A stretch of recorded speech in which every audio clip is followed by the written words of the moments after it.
皆さんこんにちは、タコ鉄ですということで、ピオリンかわいい。本日も名古屋駅からのスタートなんですけれども、本日は10月9日ということで高山祭りの日なんですね。年に4回春と秋にお祭りがあるんですけれども、高山祭りご存知でしょうか。私以前に2年前にですね、一度春祭りの方は動画にしてるんですけれども、今回は秋祭りにあなたをお連れしようと思います。で、なんとその高山祭りの期間中にだけにしか販売されない幻の駅弁というのが高山駅で売られておりますので、そちらを購入して一緒に食べようと思います。お願いします。以前は特急ひだで、鉄道で向かったんですけれども、今回はちょっと行き方を変えてみてバスで向かいたいと思います。名古屋から高山まで全面展望の席を取れたので、道路で行くとね、どんなもんなのかあなたと一緒に、今回も楽しもうと思いますので、よろしくお願いいたします。出発はですね、新幹線口駅です。 JR ハイウェイバス乗り場から、乗車いたします。よろしくお願いします。どこかな、高山、これですね。高山納費バスセンター飛騨高山行き2番乗り場から出ますね。12時15分発です。で、今回も新しいお靴です。もう秋ってファッションが楽しいんでいっぱい靴買っちゃいますね。はい、アグ大好きなんで今回もアグのブーツです。よろしくお願いします。他は全部ユニクロです。2階建てバスの旅も久しぶりにやりたいな。新東名スーパーライナー、ここの2階の全面展望の座席取るの結構難しいんですよね。で、今日は高山の幻の駅弁予約してるんですよ。皆さん予約された方がいいです。売り切れちゃうんで。向こうに着くのが3時なんで、3時にお弁当をいただけるんですけれども、ちょっとそれまでに朝何も食べてないんで小腹が空いたから、バスの中であんまり匂いのしないもの買っていきましょう。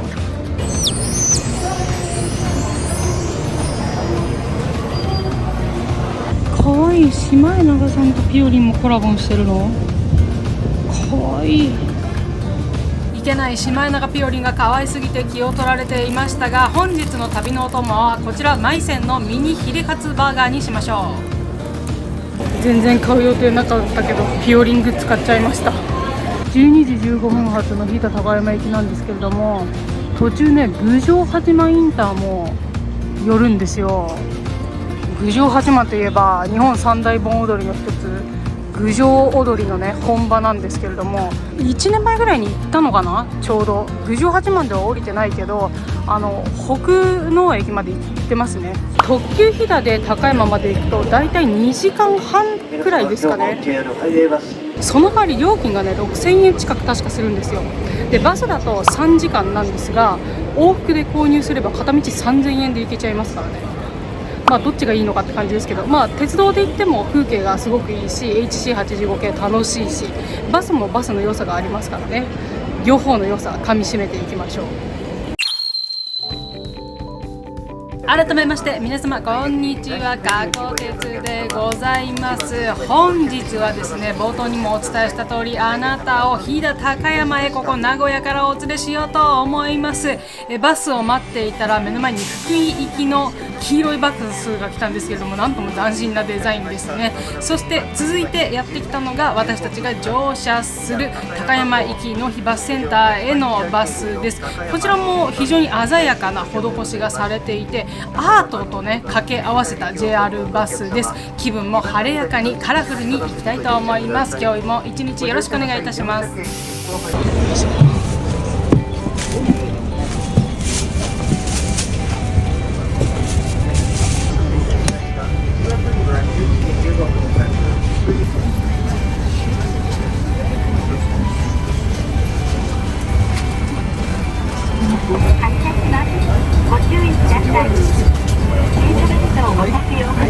お待たせいたしました。発車いたします。走行中はシートベルトの着用をお願いいたします。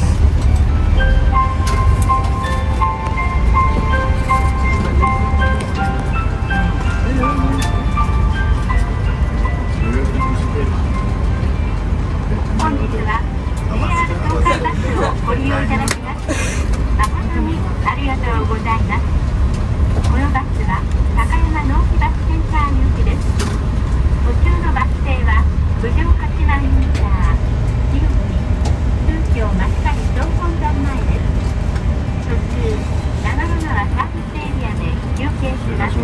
座席にはリクライニングレバーのほか USB 電源もついています。もちろんコンセント挿すところもあるので充電には困りません。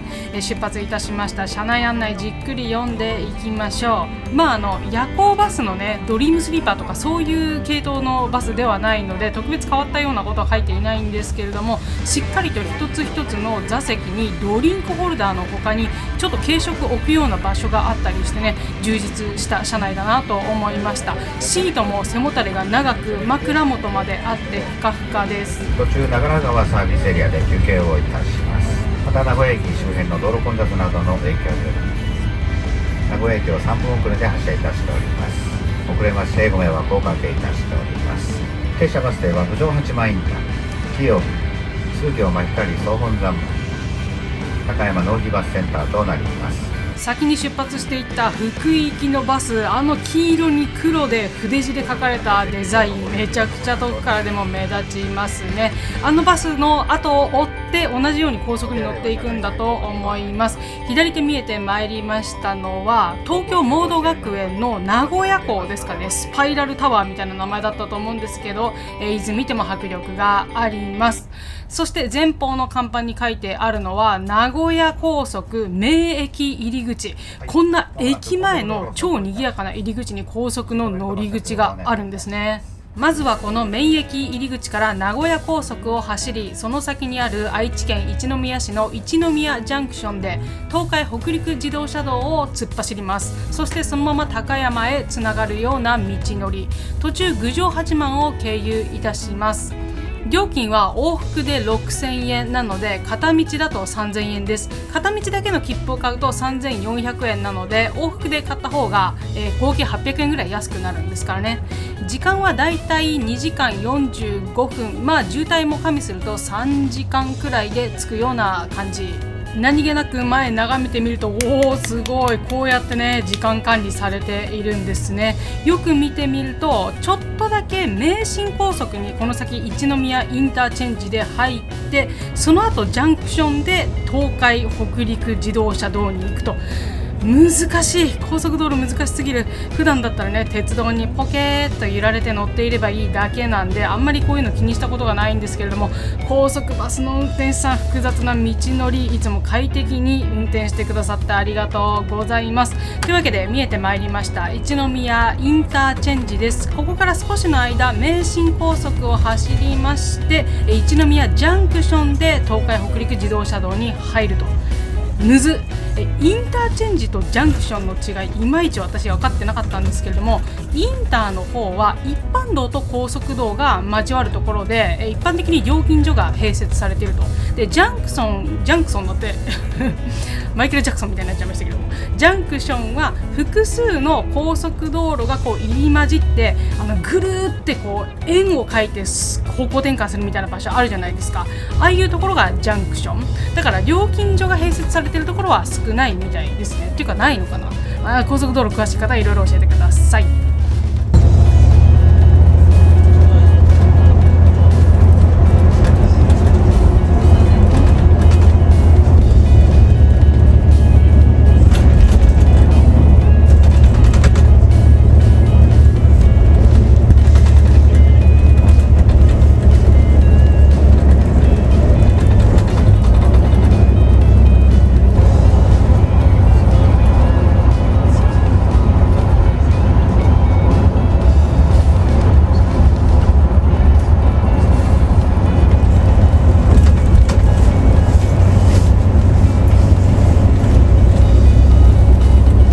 バスは進行方向を北側へぐるーっと変え、東海北陸自動車道へと入ってまいりました。わーパチパチパチパチパチ。ちなみにさっきの道そのまままっすぐ進むと西方面へ行って、最終的には西宮インターにつながるような感じだそうです。そしてこのまままっすぐ走っていけば高山ついてしまうんですけれども、早いもので途中の休憩所長良川サービスエリア到着いたしました。バスの中満席でヒレカツバーガー食べるのちょっと躊躇しちゃう感じだったので、こちらでトイレ休憩がてら外に降りていただきましょ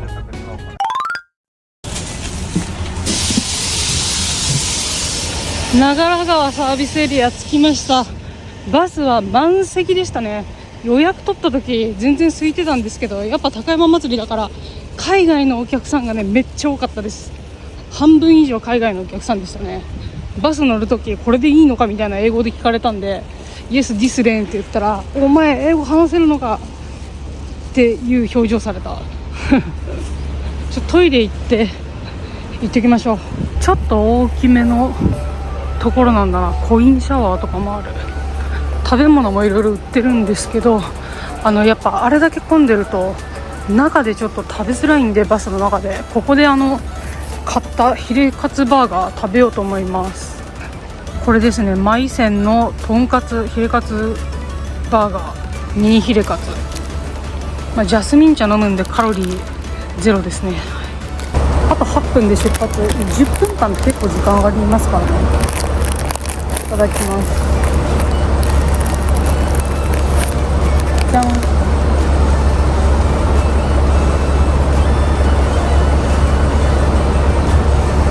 美味しい。やっぱり今長良川ですけど、昼間になれば暑いね。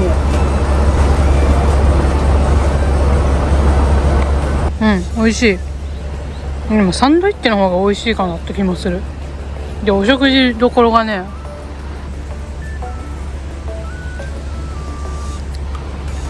食べながらっていう。過去鉄ダジャレ大好きなんで、ああいう感性非常に素晴らしいなと思ってしまいます。ありがとうございます。以前新東名スーパーライナー乗車した時に、同じくマイセンのヒレカツサンドを食べているんですけれども、どっちかというと私サンドの方が好みではありましたかね。このバーガーも可愛くていいですけど、あっという間ですね。あと1時間半ぐらいで着いちゃいます。ということでバス戻りましょう。今回このバス往復乗車しているんですが、帰りの時に隣にカリフォルニアから旅行に来られた男性の方乗車されていたんですよ。で、いきなりね、停留所じゃないのにサービスエリアなんていうところに入っていくもんだから、ちょっとわけわかんなくなってて、何が起こるの、これは何なんだいみたいな感じで聞かれたんで、もう拙い英語でね、レスタイム10 minutes みたいな感じで言ったら、日本のバスって何？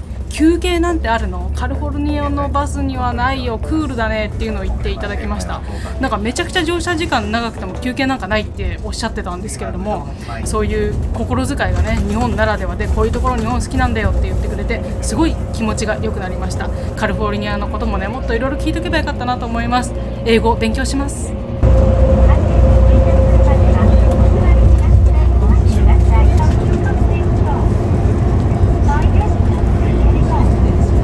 先ほどまでジャンクションやインターチェンジが連続していた一宮や名古屋市街地の上を走る様子とは打って変わって、山の奥を縫うように走っていきます。断続するトンネルや大きなカーブ、それによってバスが右に左に揺さぶられます。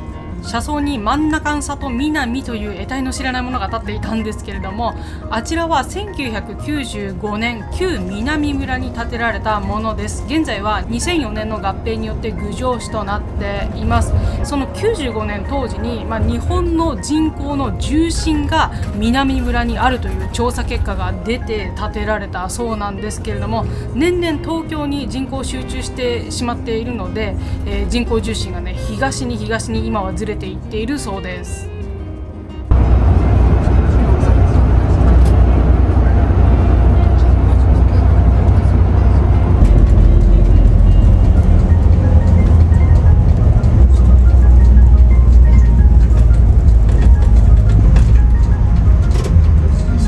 18万円になります。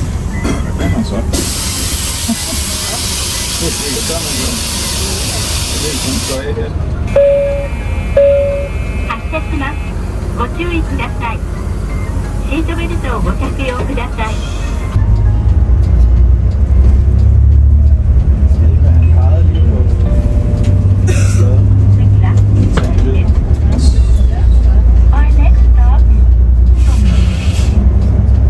隣の席にもお客様が乗車されていたので、側面の景色を映すことが難しいんですが、道路の高架橋の下には素晴らしい長良川の景色が広がっております。その雄大な川の景色は以前長良川鉄道を乗車した時に収めているので、気になる方こちらご覧になってください。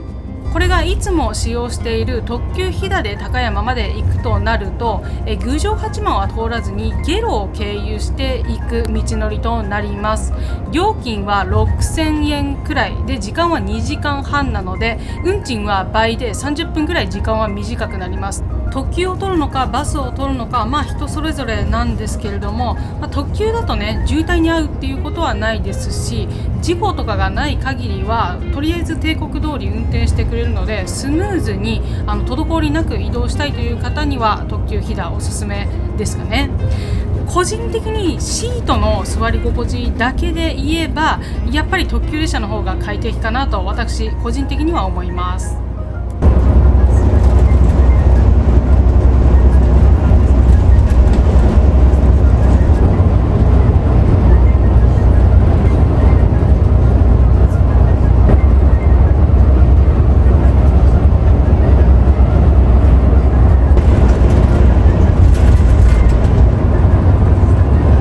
あっという間、高山インターチェンジ、皆様お疲れ様でした。このまままっすぐ行くと白川郷の方向に行くみたいです。またぐるーっと道路を下っていって市街地に向かいましょう。ちなみに本日バス乗車率 100%、 8割くらいが海外のお客様ですかね。皆様高山祭りをお目当てに来られたのでしょう。バスでこの乗車率ですから、駅に着いても特急ひだ大変なことになってるんじゃないかなと思います。一般道に続く道のりには左右にたくさんのすすき、10月も半ばとなれば寒暖差が激しくなってきて、夜の高山10度くらいに冷え込むこともあります。そして高山市内1つ目のバス停、こちら清見バス停ですね。インター下ってきて真正面に道の駅七森清見というところがあるんですが、こちらの目の前にバス停があります。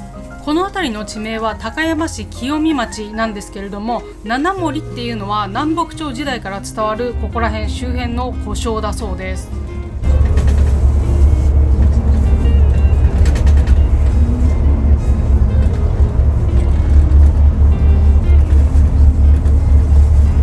そして前面の車窓、ドドーンと現れたこちらの立派な建物、宗教真光という新宗教の建屋だそうですね。ここにもバス停ありまして、バス停車いたします。前の方に座られている海外のお客様、あれなんだと皆さんね、カメラを向けていました。私も海外に行った時にあんな目の前にドドンと現れたら思わずカメラ向けてしまうかもしれません。ここから一気に坂を下りまして、高山駅の方まで向かいます。そして向かいからもやってまいりました納費バスの車両。もうこの辺りになるとね、納費バスの濃い緑、淡い緑ラインが入ったバスたくさん走っています。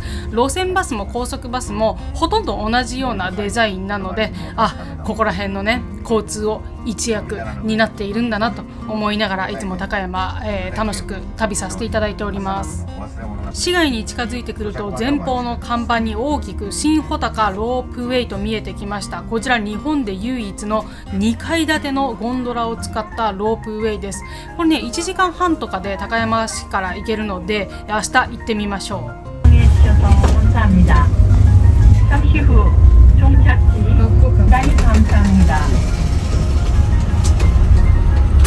はい、少しお待ちください。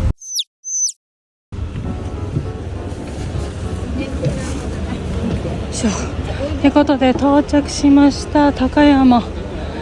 バス結構混んでて、あんまり車窓を映すことはできなかったんですけれども、いつもと違う風景でね、特急ひだとは違った感じで楽しめました。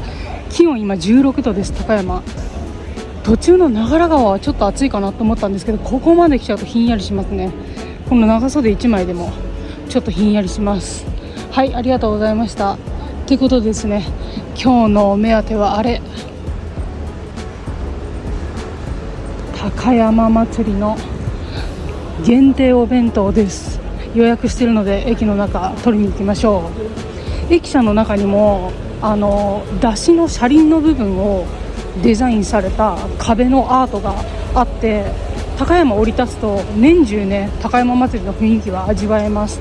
でちょっと街中に行くと出汁のなんか展示してる会館みたいなところもあるので、お祭り期間以外にもね、十分楽しめそうです。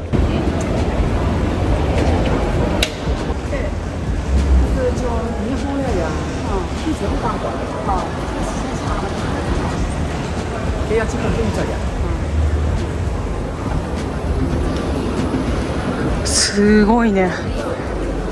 これ何の列？これ何の列？特急ひだ。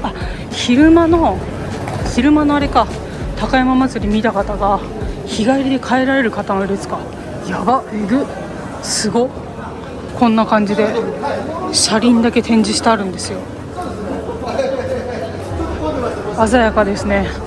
駅弁屋に行けばいいのかな。ここでいいのかな。駅弁はあった金柑屋、失礼しました。金柑屋じゃなくて金亀館さん。事前に予約したお弁当を受け取ります。昭和42年に発売されて以来、年に4日しか販売されない幻の駅弁として多くの方から愛される駅弁です。すいません、お弁当の予約してるんですけど、受け取りました。すごい、めちゃくちゃ豪華。ちょっと感動するな。すごいぞ。無事購入できました。やったー。めちゃめちゃかっこいい。すごいね、想像以上にめっちゃ大きかったです。もっとこじんまりしてるのかと思ったら2200円でした。予約をしないとなかなか購入できない幻の駅弁です。春祭りの時買おうと思ったんですけど、今年その時はもう売り切れちゃってて、今年はもう1週間前に予約したので無事ゲットできましたね。毎年パッケージが変わるらしいんですけれども、4月の14、15と10月の9、10、年間に4日しか購入することができないこの幻の駅弁、ホテルに行っていただきましょう。よろしくお願いします。駅のね、コンコースにもこういう感じで出汁の説明が一個一個あるんですよ。これは放題、でこの出汁の中にもからくりがついてる出汁があって、毎年からくり奉納っていう時間があって、その時にからくりの奉納が行われるんですけれども、お人形さんが上でちょっとこう動いて皆さんを楽しませてくれるっていうね、からくりの仕掛けがあるんですよね。そういう出汁って珍しいですよね。実際に春の高山祭り2年前ぐらいに動画上げてるんですけど、その時に見ることができたので、よろしければそちらの動画見てみてください。今回はちょっと時間が合わなくて見れなかったんですけれども、で今日の泊まるホテルはあちらに宿泊します。HC85 系も今日は一生懸命お仕事されてきたんじゃないですかね。たくさんのお客様乗せて。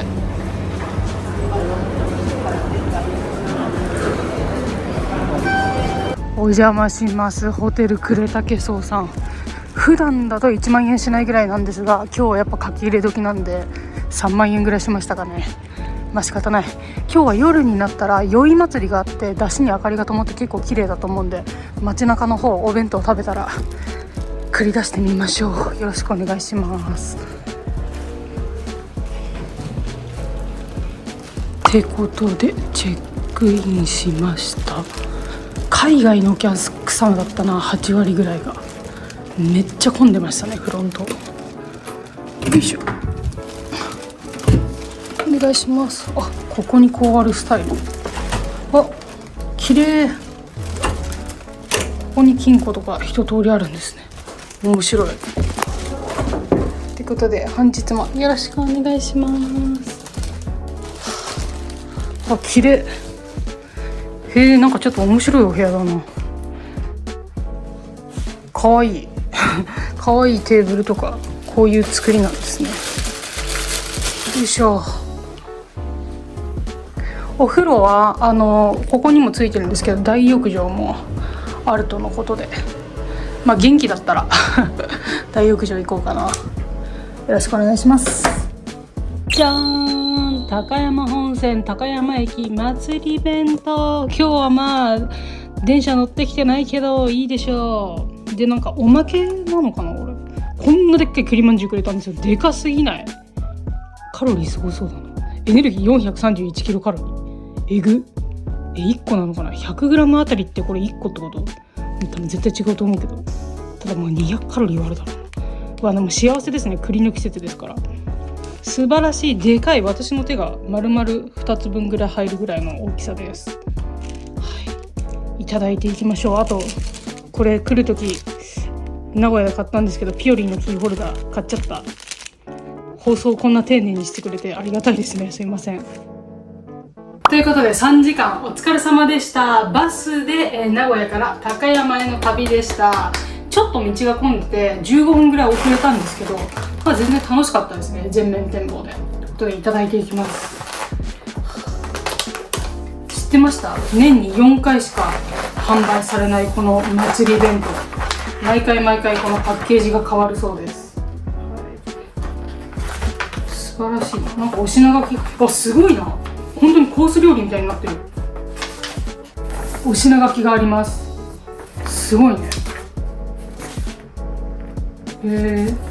マス？なんだこれ、なんて書いてあるんだろう。何かの照り焼き、自家製卵焼き、天ぷら、舞茸天、天明天ぷら。天明ってなんだろう。こも豆腐、赤巻き崩し、ゼンマイに、鮎甘露に、なんだこれ、飛龍頭、たっぴ頭、なんて読んだの。京吹きに、たけのこに、しいたけに、エビうまに、昆布巻き、焼き里芋、飛騨牛ローストビーフまでついてるな。おはぎ、赤飯、香のものだそうです。ここにさっき言ったからくり炎のね、お人形の絵が描かれてますね。はい。なんだっけ、金亀館だっけな。金なんとか館のお弁当です。開けてみましょう。こんな切り箱に入って、切り箱風の発泡スチロール。いきます。どんな感じ？バン。うわ、すごい豪華なんですけど、これ仕出し弁当ぐらい豪華じゃないですか。駅弁っていうか、もうすごくない？駅弁というよりなんかもうほら、お葬式とかさ、なんか法事とかのお弁当ぐらい豪華ですね。すごい、見て、これやばいな。わ、よかった、注文しといて。美味しそう、すんばらしい。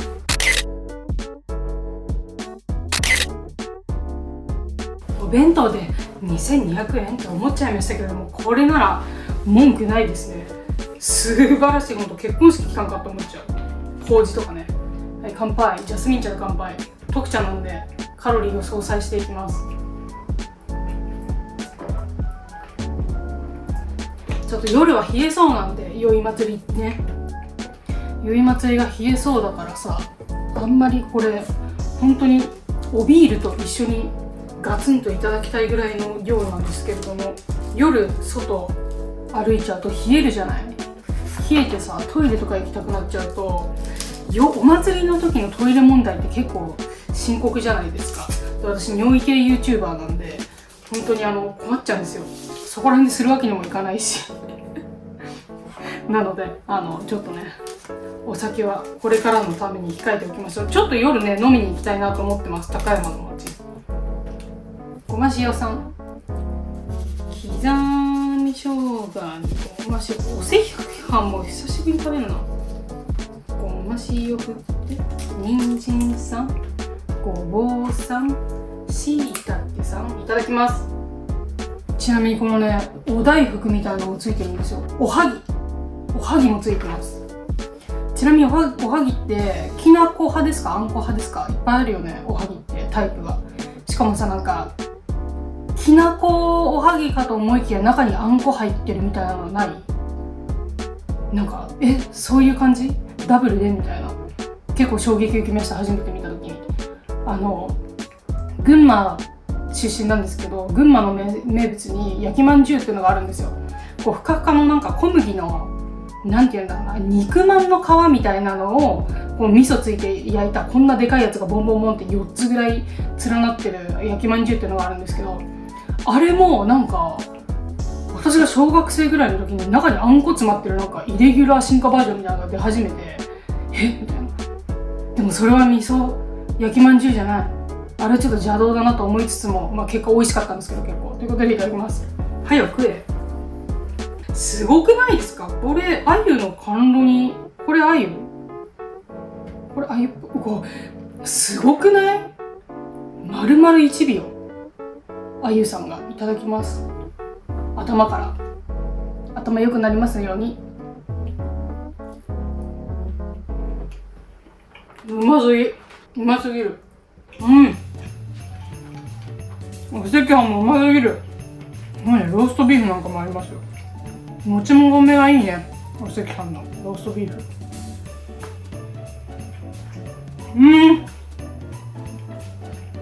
最高。今日朝ごはん抜いてきたからやった。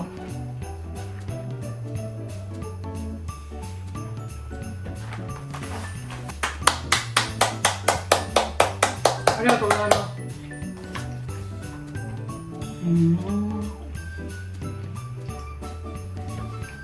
多分高山とか岐阜の名産とか名物がたくさんギュッと詰まっているような感じですかね。どれがどれなのかいまいちわかんないけど、ちょっと食べかけで申し訳ないんですけど、どれがどれか探っていこう。これおはぎでしょ。でローストビーフ、これ焼き里芋で、舞茸の天ぷらに、この下になんか松明け天ぷらって書いてあるんだけど、松明けってなんだこれ。なんか海苔で巻いてあるな。松茸なんだろう。海苔で巻いてある。で自家製卵焼き、これがなんとかの照り焼き。尊いに魚編でなんて読むんだ。美味しそう。なんとかの照り焼き。これがこも豆腐。こも豆腐って確か高山とかこっちの方の名物だったような気がするな。でこれが赤巻き崩しだって。でここに煮物類かな。鮎、ふき、たけのこ、しいたけ、昆布、エビで、なんとか頭っていうのがあるんだけど、これか。これ何頭っていうもんだろう。飛ぶに竜に頭って書いてあるんですけど、ガンモっぽいやつですね。はい。それとお赤飯と香の物ですね。素晴らしい。ということでちょっと気になってしまったこの松明け天ぷらいただきます。松明け天ぷら、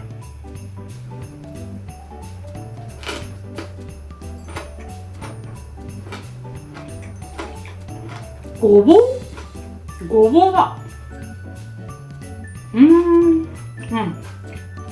ごぼうのことをそういう言い方するのかな。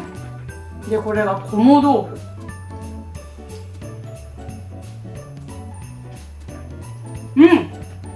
高野豆腐のきめが粗い版みたいな。例えが合ってるか分かんないけど、そういう感じ。しみしみですね。美味しい。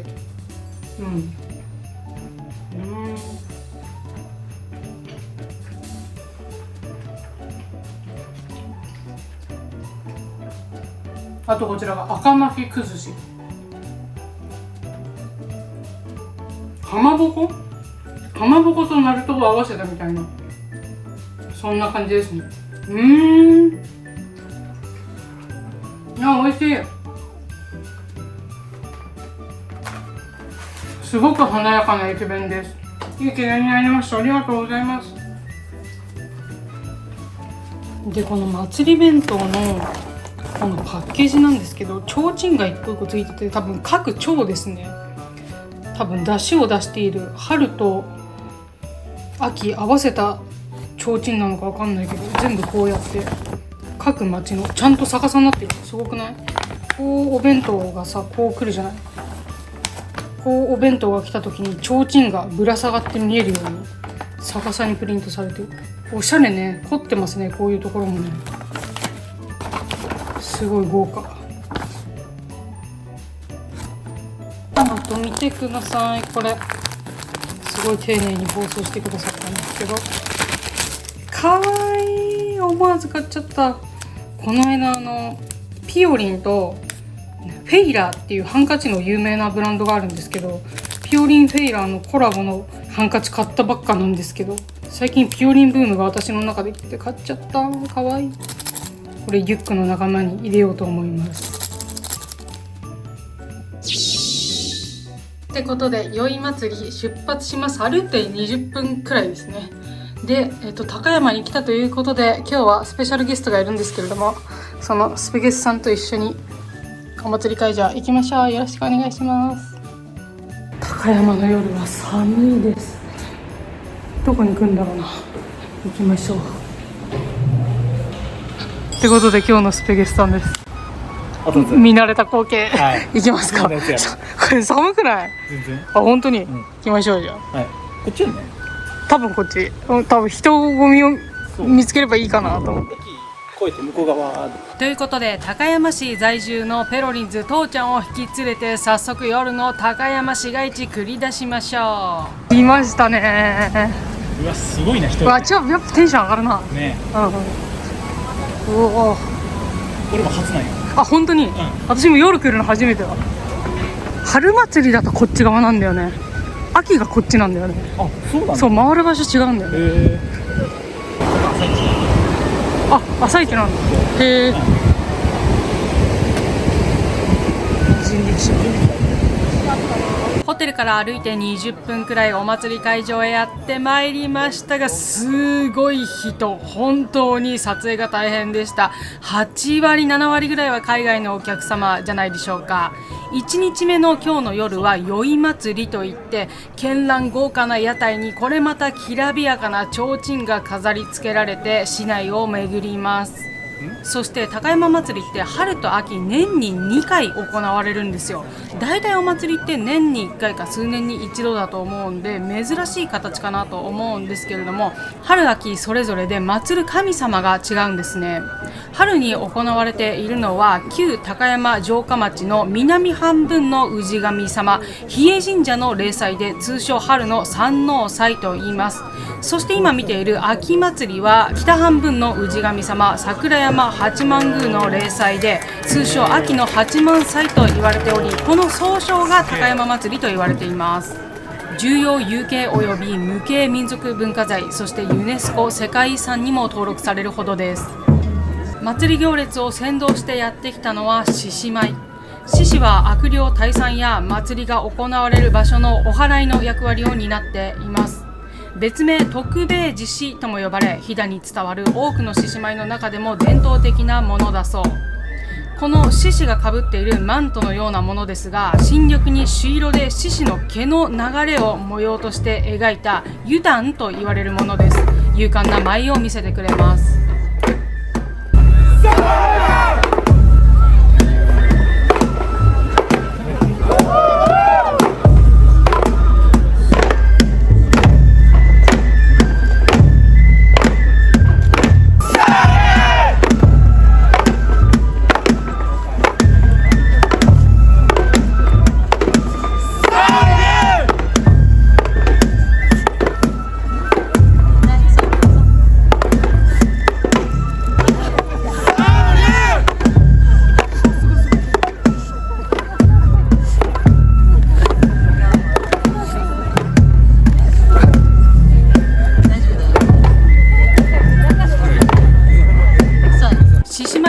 少しブレてしまって申し訳ないんですが、こちらが神楽隊です。巡行の常に先頭を行く屋台、獅子舞が踊るためのお囃子を奏でます。秋の八幡祭、一番古い記録で1716年のものが残っているそうなんですが、こちらの神楽隊が登場したのはその2年後、1718年のこと。その後大改造や修復は何度か繰り返されているんですが、1718年当時の屋台をね、そのまま今に引き継いでいるそうです。神楽台の上に乗せられている大太鼓は、かつての飛騨の国の領主金森氏から贈られたものだそうです。この音色をきれいに遠くまで響き渡ることから、1800年代には匠の妬みを受けて鎌で切りつけられるなんていう歴史もあったそうですよ。そんな秋祭りの常に先頭を行く獅子舞神楽隊のご紹介でした。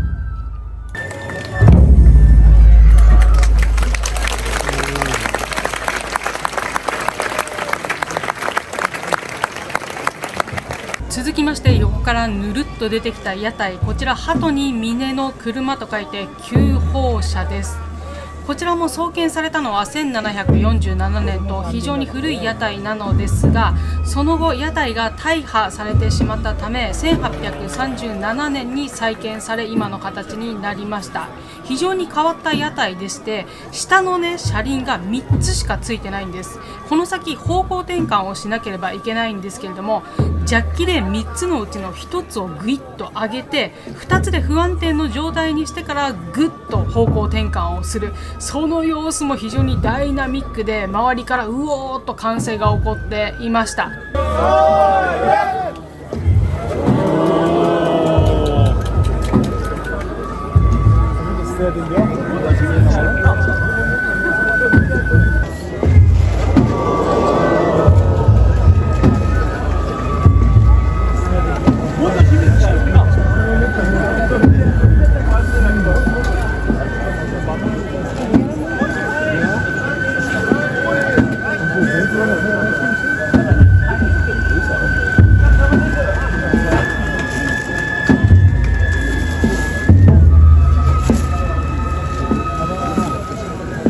そして振り返った際、屋台の後ろにかかっているこの大きな刺繍、こちらも注目してみてください。非常に繊細な作りで美術館が動いているかのようです。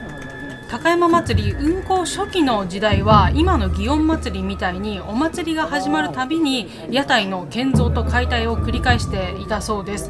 なので50年ほど経つと部品が劣化してまた屋台を新造しなければいけなかったんですけれども、1800年代に入ると火災で多くの屋台が焼失してしまったことをきっかけに屋台蔵という一年中そのままの状態で屋台を保管しておく蔵が普及したんですね。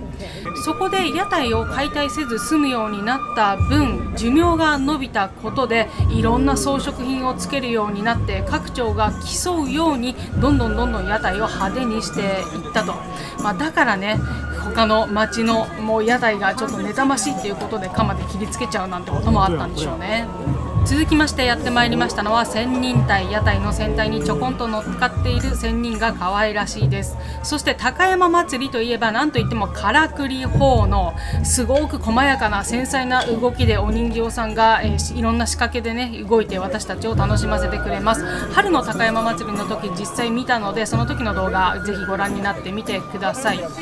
実はこの仙人隊、今はからくり砲の行われていないんですが、昭和初期まではもう一体美女のお人形が乗っかっていて、選択する美女に見とれて仙人が雲の上から落下してしまうなんていう面白いからくりがあったそうです。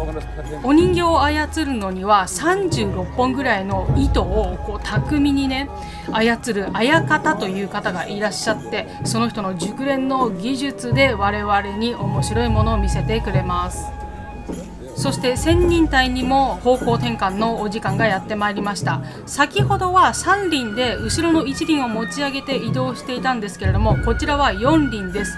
今回は後ろの2輪をぐっと持ち上げ、中に格納されている戻し車と呼ばれる車輪をジャッキで引き出し3輪の状態にして方向転換をするそうです。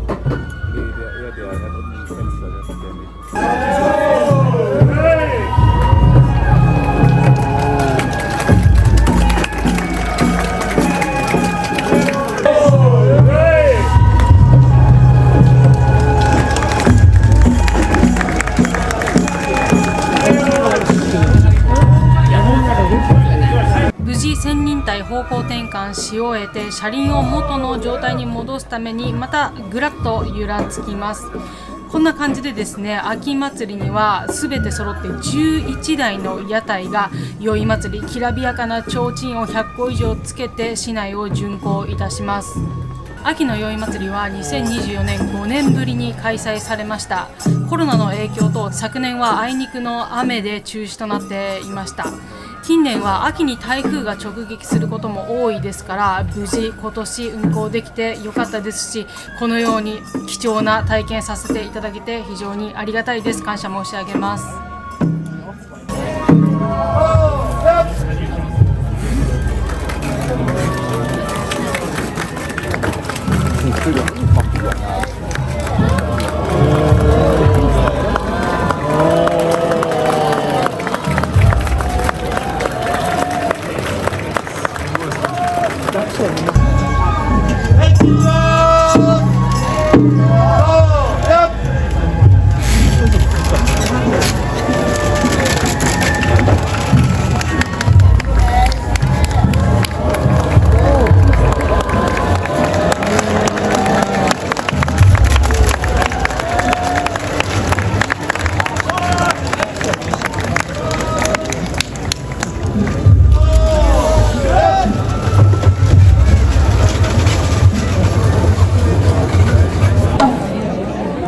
楽しかった。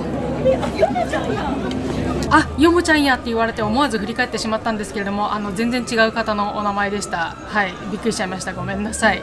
あとペロリンズの父ちゃん、お付き合いいただきありがとうございます。全然撮影関係ないのにね、私のわがままでカメラもう1台稼働させてしまいました。非常に助かりました。で、今回秋祭り10月90平日だったんで、奥の方屋台に寄っちゃうとかなりの人混みだったんですけれども、少し引いてみるとね、十分撮影できるスポットあったので、後ろからでもね綺麗に連なる屋台撮ることができました。そしてずっとお隣で見ていたこのねフレンチブルドッグの大君とそう君、白と茶色のフレブルのお二人、一緒にね楽しんでくれてありがとうございました。大宗君とはここでお別れしてですね、ちょっと名残惜しい気持ちもあるんですけれども、お祭りあまりの人混みと冷え込んできましたし、結構お腹空いてきましたんで、ここから先は乾杯タイムといきましょう。本日は高山で打ち上げです。あなたも一緒に乾杯してくれるかな。っ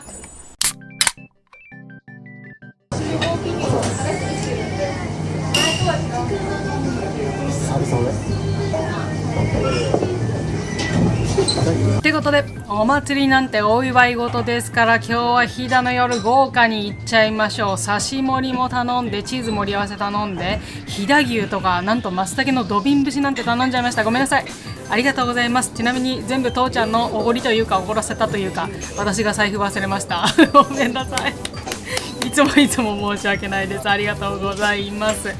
父ちゃんいつもねキャンピングカーで移動してて、なかなかお酒飲めないっていうことだったんで、久々にいいじゃない、外で一緒に飲んでんだからってことで、私がめちゃめちゃ勧めちゃったっていうところもありました。付き合ってくれてありがとうございます。ここでお話、今日の高山祭り弁当、高山の食材に戻すんですけれども、古くから飛騨、古川とかですね、あと高山とかここら辺の地域では、お祭りの日に呼び引きっていう風習があったんですって。呼び引きっていうのは、その地域に住んでいる人じゃなくても、一度だけ訪れた人でもどうぞどうぞ入ってってっていうので、自宅に招き入れて、ご飯と地酒を共に、一緒にワイワイ盛り上がるという風習だそうです。その時に茶つっていう器があるんですよ。これも飛騨地方ならではのものなんですけれども、朱塗りをされた小鉢のようなもので、ちょっと足がねついてるような、器なんですけれども、今でも旅館とか行くと茶つ盛りっていうね、飛騨とかの方面だと料理がね出てくるみたいですね。ただ時代が移りまして、昭和の中頃後期ぐらいには呼び引きやっているご自宅というのもかなり少なくなってしまったとのことです。茶つ盛りにはお赤飯の他に高山名物こも豆腐なんかも盛られていたとのこと。こも豆腐って普通のお豆腐をこう目の粗い藁みたいなすまきみたいなやつでギュッと包んで水分を抜いて、ポコポコっと大きな穴が開いたものでしたね。食べた感じ、高野豆腐とちょっと似ているかなという味わいでした。そしてシャンパンなんかもいただいちゃったりして、酔いも更けてきたところ、店員さんが外ちょっと覗いてみてください、帰っていく屋台が見えますよってことで、さささっと外に行ってみました。お祭りでは最後それぞれの屋台蔵に帰るときに、引山別れ歌高い山の調べというお歌を歌いながら戻るらしいです。それもまた雅で哀愁が漂っていて、秋の夜空に儚く消えていく屋台が心にぐっと刺さりました。綺麗だね、もうだからあれなのかな、一通り終わって帰ってくるんだろうね、一個ね。これでまた半年後だ。そうやね、春やね。春だ。今回は現代版の茶つ盛り幻の駅弁高山祭り弁当とともに、高山の秋祭りを楽しむことができました。この度もあなたと一緒に行けてよかったです。ありがとうございました。次はどこへ行きましょうか。うわ、すごい。